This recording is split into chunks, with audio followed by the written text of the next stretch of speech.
24. La pausa invernal esta es nuestra oportunidad, comentó Wulfgar a Morik. Ambos estaban agazapados detrás de un muro de defensa situado en la ladera de una montaña, desde donde se dominaba una de las muchas aldeas diseminadas por el sur de la columna del mundo. Morik miró a su amigo, y meneó la cabeza, al tiempo que le dirigía una mirada muy poco entusiasta. Durante las 3 semanas que habían pasado tras su huida de Orkney, Wulfgar no solo se había mantenido sobrio, sino que se había negado a volver a ser un bandolero, y a que Morik lo hiciera. El otoño se acercaba a su fin, y pronto llegaría el invierno, lo que se traducía en un flujo casi constante de caravanas de los últimos comerciantes que regresaban del Valle del Viento Helado. También regresaban los habitantes temporales del norte, hombres y mujeres que iban a 10 ciudades en verano para pescar y que volvían a Luskan con sus carros cuando la temporada acababa. Wulfgar le había dejado muy claro a Morik que sus días como ladrones habían terminado. Y allí estaban ahora, vigilando un villorrio de aspecto terriblemente aburrido, porque se habían enterado de que se preparaba un ataque de orcos o goblins. No creo que ataquen desde abajo, observó Wulfgar, señalando un ancho campo al este de la aldea, situado a la misma altura que las casas más altas. Será allí, que es justo donde han construido el muro y las mejores defensas, apuntó Morik, para zanjar el asunto. Creían que la banda de monstruos que acechaban no llegaba a la veintena, y aunque se era, poco más o menos, el número de habitantes de la aldea, Morik no creía que hubiera razón para preocuparse. Es posible que vengan más desde arriba, razonó Wulfgar. Los aldeanos se verán en un buen apuro si les atacan por los 2 lados. Estás buscando una excusa, lo acusó Morik, y Wulfgar lo miró con curiosidad. Me refiero a una excusa para luchar. El bárbaro sonrió, y Morik añadió con sutileza. ¿Quieres luchar contra cualquiera, menos contra los mercaderes? Wulfgar mantuvo una expresión serena y satisfecha. Tengo ganas de luchar contra rivales que se lo merezcan, dijo. Conozco a muchos campesinos que te dirían que los mercaderes son mucho peores que los goblins, y otros de su misma ralea, replicó Morik. Wulfgar negó con la cabeza. No estaba de humor para discutir sobre temas de tanta hondura, y, además, aquel no era el momento. Entonces percibieron movimiento más allá de la aldea. Eran los monstruos que se acercaban. Wulfgar los conocía y sabía que podía matarlos, sin ningún remordimiento. Una veintena de orcos cargó violentamente, sin que las flechas que lanzaban los torpes campesinos pudieran detenerlos. Vamos y acabemos de una vez, dijo Morik mientras empezaba a levantarse. Pero Wulfgar, que era un experto en tales ataques, lo obligó a agazaparse de nuevo, y levantó la vista hacia las laderas, por donde un gran pedrusco se despeñaba, y se estrellaba contra una de las casas.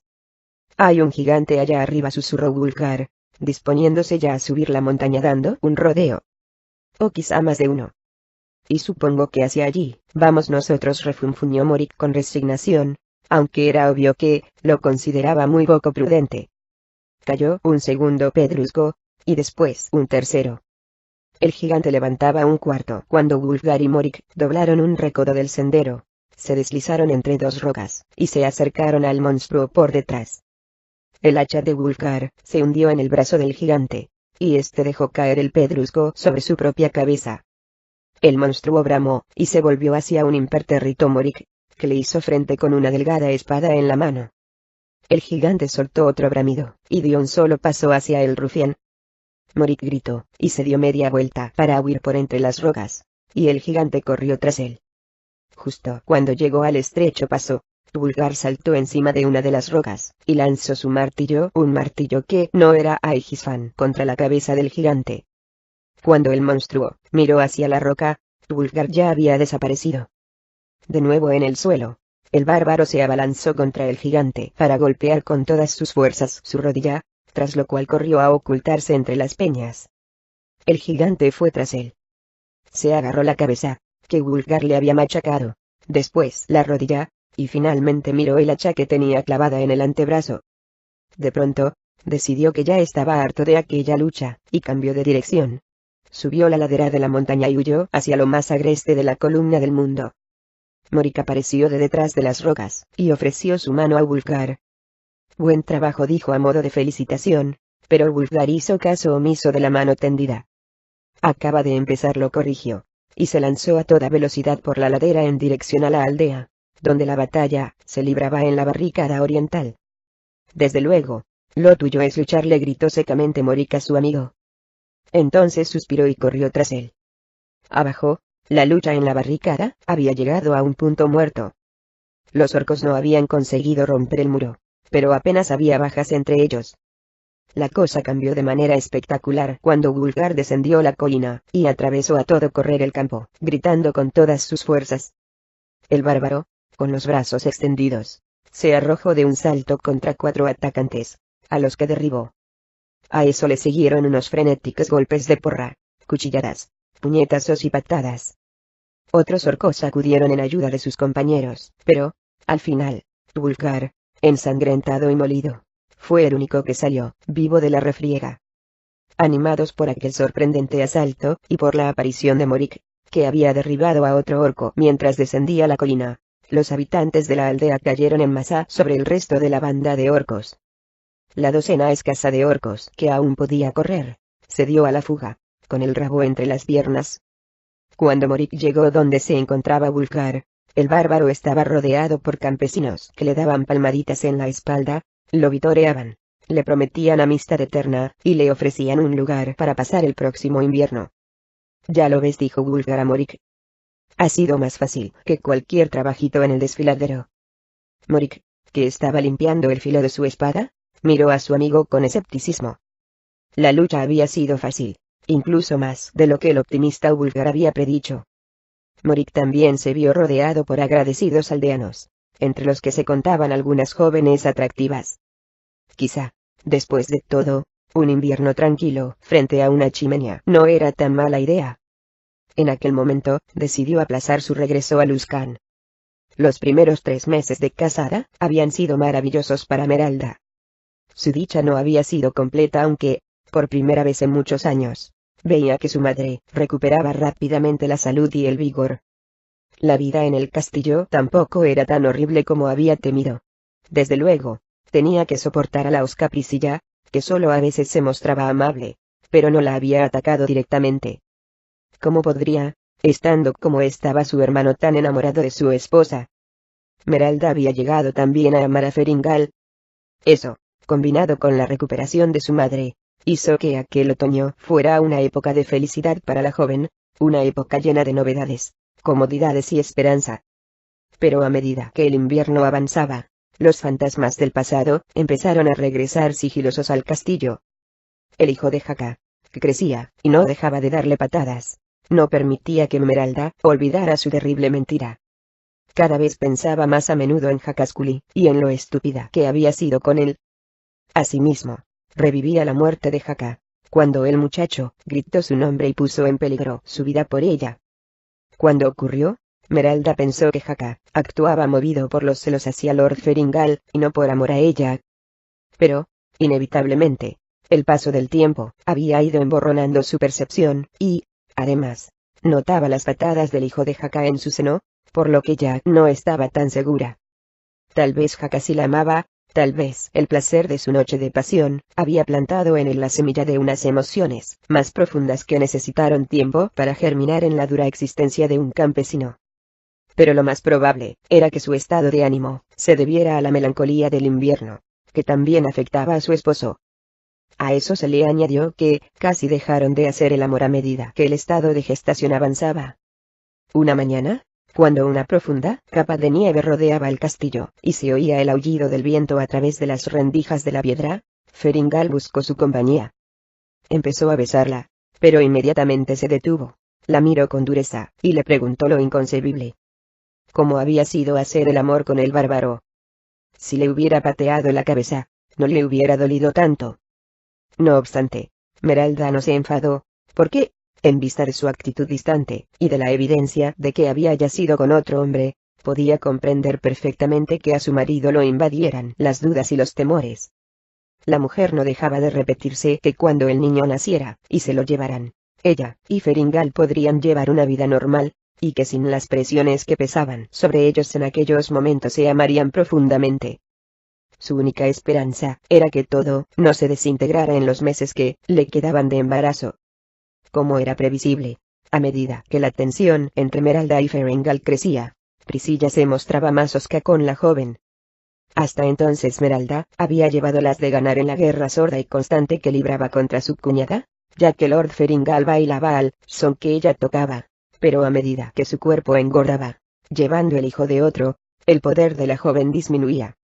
No obstante, teniendo en cuenta la primera reacción de Priscilla al enterarse de que Meralda había sido violada, la joven no lo veía. Priscilla se había ofrecido incluso a adoptar al pequeño bastardo y criarlo lejos del castillo, como solía hacerse en tales situaciones. «Has engordado mucho para estar de pocos meses», le comentó Priscilla el mismo día de invierno que Ferengale le había preguntado por Wulfgar. Meralda pensó que la regañona Priscilla obviamente había notado la tensión que había entre los esposos. La voz de la mujer resumaba recelo y odio, lo que indicó a Meralda que su cuñada llevaba buena cuenta del tiempo que pasaba. ¿Qué ocurriría cuando diera a luz a un bebé perfectamente formado solo 7 meses después del ataque de los bandidos? Sin duda, Priscilla haría preguntas. Para cambiar de tema, Meralda le confió sus temores de que el hijo del bárbaro la destrozara al nacer, dado el tamaño del padre. Eso hizo que Priscilla enmudeciera, pero Meralda sabía que la tregua solo era momentánea, y que las preguntas no se habían acabado. A medida que el invierno llegaba a su fin y la barriga de Meralda crecía, empezaron a circular rumores por todo Orkney sobre de cuántos meses estaba realmente, sobre el ataque de los bandidos, y sobre la trágica muerte de Hakasculi. Meralda, que no tenía ni un pelo de tonta, vio a varias personas echar cuentas con los dedos, y percibió la tensión en el rostro de su madre, aunque Viaste no le preguntó nada directamente. Fue Priscilla quien prendió fuego a la mecha. «Darás a luz en el mes del Ches», dijo la mujer en tono bastante cortante una fría noche, cuando ella y Meralda cenaban con Stewart Temigast. La primavera no estaba muy lejos, pero el feudo seguía inmerso en el invierno, y alrededor del castillo descargaba una tormenta de nieve. Meralda la miró con escepticismo. «A mediados del Ches», se corrigió Priscilla, «o quizás a finales, o incluso a principios del mes de las tormentas». «¿Crees que el embarazo sigue su curso normal?», preguntó Stewart Temigast. Una vez más, Meralda se dio cuenta de que el senescal era su aliado. También él sabía, o sospechaba, lo mismo que Priscilla, pero no se mostraba hostil con Meralda. La joven empezaba a verlo como una figura paterna, y la comparación le pareció muy apropiada al recordar la mañana siguiente a la noche que pasó con Haka, cuando Donegan Derlais sospechó la verdad, pero la perdonó porque iba a sacrificarse por la familia. «Yo no creo que sea normal», intervino Priscilla en un tono tenso y agudo que dejaba entrever que no se refería a los aspectos físicos del embarazo. Priscilla miró a Meralda y lanzó un bufido. Después tiró bruscamente su servilleta y salió precipitadamente de la sala hacia las escaleras. «¿Qué le pasa?», preguntó Meralda a Temigast con ojos en los que se reflejaba el temor. Antes de que el senescal pudiera responder, se oyeron gritos arriba. Pese a que ni uno ni la otra pudieron distinguir las palabras, era evidente que Priscilla había ido a hablar con su hermano. «¿Qué voy a hacer con?», empezó a decir Meralda, pero Temigast la conminó al silencio. «Comed, milady», dijo con calma. «Debéis estar fuerte, porque os esperan duras pruebas». Meralda comprendió el doble significado que encerraban aquellas palabras. «Pero estoy seguro de que saldréis adelante, siempre y cuando no perdáis la cabeza», añadió el viejo senescal, y le guiñó el ojo para tranquilizarla. «Cuando todo haya acabado, tendréis la vida que deseáis». Meralda sintió el impulso de correr hacia él para que la consolara, o de escaparse del castillo y correr a la casa caliente y confortable que Lord Ferengale había regalado a su familia y buscar consuelo en su padre. En vez de eso, respiró hondo para serenarse y después hizo lo que Temigast le había sugerido: seguir comiendo. Aquel año la nieve llegó pronto, y en abundancia. Morik hubiera preferido Luskan, pero finalmente entendió por qué Wulfgar había insistido en hacer de la aldea su refugio de invierno. Había mucho trabajo por hacer, especialmente después de las nevadas, cuando era preciso retirar la nieve y construir márgenes defendibles. Pero Morik logró escurrir el bulto con el pretexto de una imaginaria herida sufrida en el curso de la refriega con los orcos. Sin embargo, Wulfgar se entregó con entusiasmo al trabajo, con la idea de que si mantenía su cuerpo siempre ocupado no tendría tiempo para pensar ni para soñar. pero Ertu lo encontró también en la aldea, como en todos los lugares en los que Wulfgar había estado, o en los que pudiera estar en el futuro. En vez de intentar olvidar el demonio en el fondo de una botella, ahora, el bárbaro plantaba cara a sus recuerdos. Revivía todo lo ocurrido cuando Ertu lo tenía prisionero, por horrible que fuera, y se obligaba a aceptar lo que le hizo así como sus momentos de debilidad y fracaso. Muchas veces Wulfgar se sentaba solo en un oscuro rincón de su cuarto, temblando, empapado en un sudor frío, y con el rostro surcado por unas lágrimas que ya no podía contener. En innumerables ocasiones, sintió la tentación de abalanzarse sobre la inagotable provisión de licor de Morik, pero resistió. Su resolución de aceptar el pasado, sin maquillarlo, y asumirlo, le costaba gruñidos y gritos, pero siguió firme. Wulfgar no sabía de dónde había sacado tal fuerza y determinación, aunque sospechaba que siempre había estado dentro de él, latente, y que había salido a la luz al presenciar el valor que mostró Meralda al liberarlo. Ella tenía mucho más que perder que él, y, no obstante, le había devuelto su fe en el mundo. Ahora, el bárbaro sabía que su lucha con Ertu continuaría hasta que ganara honradamente, y que el consuelo que le daba la botella solo era pasajero. A principios del nuevo año, libraron una escaramuza con otra banda de orcos. En previsión del ataque, los campesinos habían preparado el campo de batalla, esparciendo por encima nieve fundida. Cuando los orcos llegaron, resbalaron sobre las placas de hielo, y quedaron desconcertados. En campo abierto, donde los arqueros los fueron matando uno a uno. Más inquietante que aquella batalla, fue para Morik y Wulfgar la inesperada llegada de un grupo de soldados de Luskan, que se habían perdido mientras patrullaban, y que rompió su idílica existencia en la aldea. Wulfgar estaba seguro de que al menos uno de los soldados los reconoció por haberlos visto en la feria de los reos. Pero o bien los soldados no dijeron nada a los campesinos, o simplemente a estos les traía sin cuidado.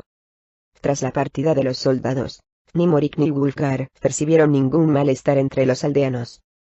Al final aquel resultó ser el invierno más tranquilo que Wulfgar y Morik habían vivido, y les dio el respiro que necesitaban. La primavera llegó sin que la nieve se fundiera, y los dos amigos empezaron a hacer planes para el futuro. Se acabó lo de ser bandoleros, le recordó Wulfgar a Morik una noche tranquila a mediados del mes del Ches. Sí, combinó el rufián.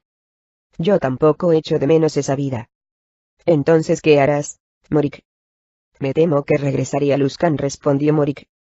Es mi hogar, no conozco otro. ¿Y crees que estarás seguro con tu disfraz? Preguntó Wulfgar realmente preocupado. La gente tiene una memoria muy corta, amigo mío, repuso el granuja con una sonrisa, al tiempo que añadía, para sus adentros, que esperaba que también fuera el caso de los Dross, porque regresar a Luskan significaba abandonar su misión de vigilar a Wulfgar. Desde que nos invitaron a marcharnos, estoy seguro de que habrán saciado su sed de sangre con un centenar de desgraciados en la feria de los reos. El disfraz me protegerá de las autoridades, y con mi verdadera identidad, recuperaré el respeto de las calles. Wulfgar asintió. No ponía en duda las palabras de Morik. Aunque en las agrestes regiones en las que se encontraban, el rufián no era ni mucho menos tan peligroso como en las calles de Luskan, pocos le superaban en astucia. ¿Y qué harás tú, Wulfgar? Quiso saber Morik, sorprendido por la sincera inquietud que notaba en su propia voz. Volverás al Valle del Viento Helado. Regresarás con tus amigos. El bárbaro sacudió la cabeza, porque simplemente no sabía qué camino tomar. En otro momento, hubiera descartado aquella posibilidad de inmediato, pero ahora la consideró. Estaba preparado para regresar al lado de sus compañeros de la tal como fueron conocidos en otro tiempo Drist, Bruenor, Catibrie, Genuibar, Regis, y él mismo. Había escapado del demonio Ertu, y del demonio de la botella. Había asumido la verdad de lo ocurrido mientras estuvo en manos de Ertu. No respondió finalmente, sin ninguna explicación, mientras se preguntaba si alguna vez volvería a ver a sus antiguos amigos. Morik cabeceó, aunque por razones personales.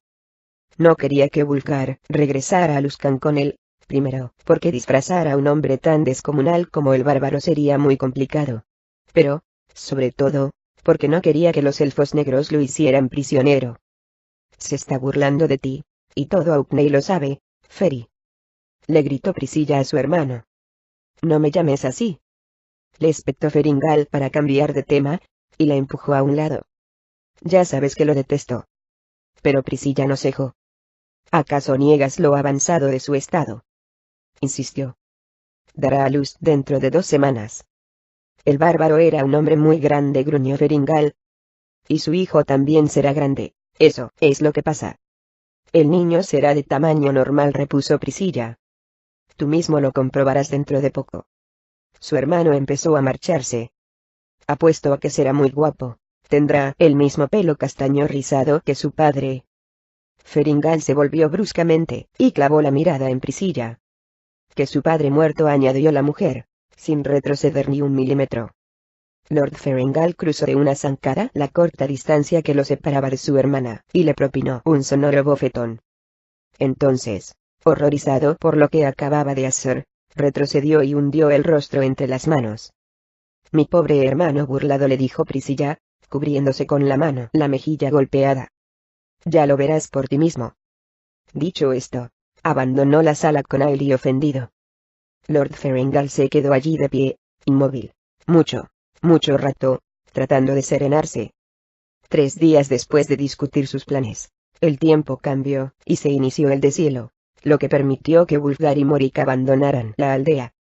Los campesinos los vieron partir con renuencia, ya que el deshielo señalaba el inicio de nuevos ataques de monstruos, pero los 2 amigos, en especial el impaciente Morik, no cedieron a sus súplicas. Quizá volveré, les prometió Wulfgar, pensando que una vez que Morik y él se separaran a las puertas de Luskan, no tenía ningún otro sitio a donde ir. El sendero por el que se alejaron de las estribaciones era lento, y estaba tan embarrado, y era tan traicionero, que a menudo tenían que apearse de sus caballos, y guiarlos con mucho cuidado. Pero cuando las montañas dieron paso a la llanura situada al norte de Luskan, el viaje fue mucho más fácil. Todavía tienes la carreta y las provisiones que dejamos en la cueva, comentó Morik. Wulfgar se dio cuenta de que su amigo empezaba a tener mala conciencia por abandonarlo. Estoy seguro de que alguien se ha refugiado allí durante el invierno, repuso el bárbaro. Y no creo que haya dejado muchas provisiones. Pues entonces quédate con las pertenencias de sus actuales ocupantes, replicó Morik guiñándole un ojo. Quizás sean gigantes, nada que Wulfgar deba temer. Los 2 amigos sonrieron, pero pronto cambiaron de expresión.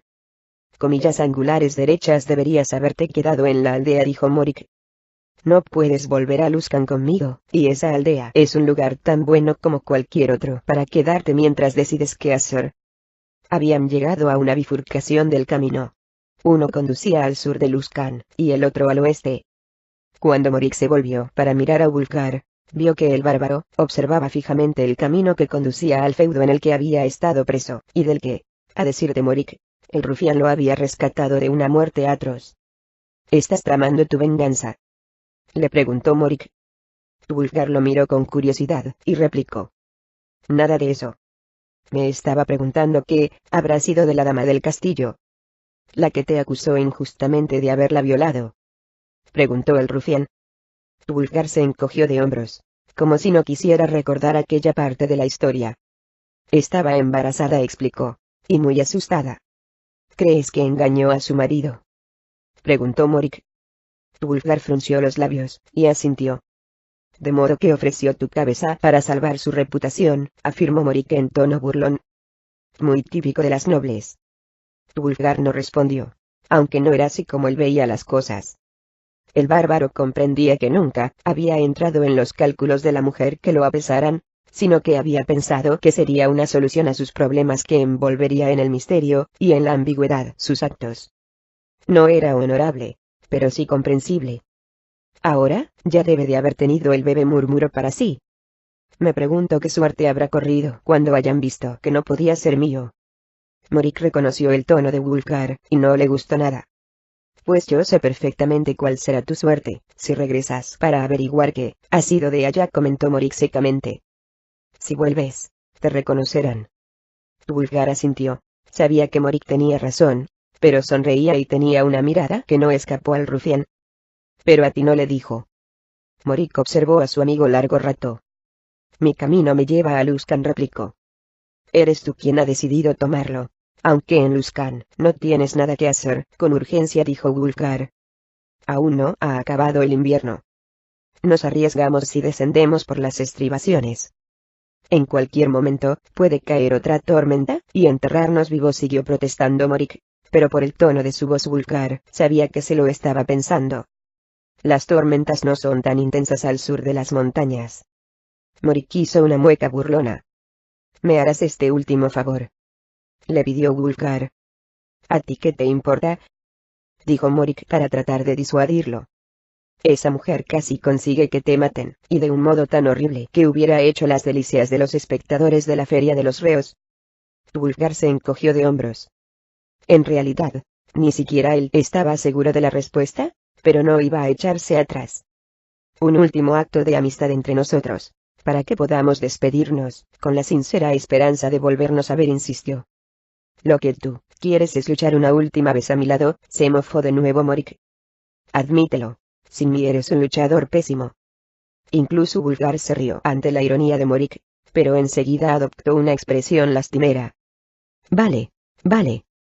Tú primero, gruñó Morik, cediendo como Wulfgar sabía que acabaría haciendo. Seré de nuevo Lord Brandenburg. Solo espero que nadie lo relacionara con tu vida, y Ferengald creyera que nuestra partida simultánea fue solo casualidad. Si te capturan, te prometo que le diré a Lord Ferengald que no tuviste nada que ver con mi huida, dijo Wulfgar, con una sonrisa tórcida, asomando bajo su poblada barba, que no se había afeitado en todo el invierno. No te imaginas cómo me tranquiliza tu promesa, dijo Morik sarcásticamente, al tiempo que empujaba a su amigo hacia el oeste, hacia Orkney, para meterse en más líos.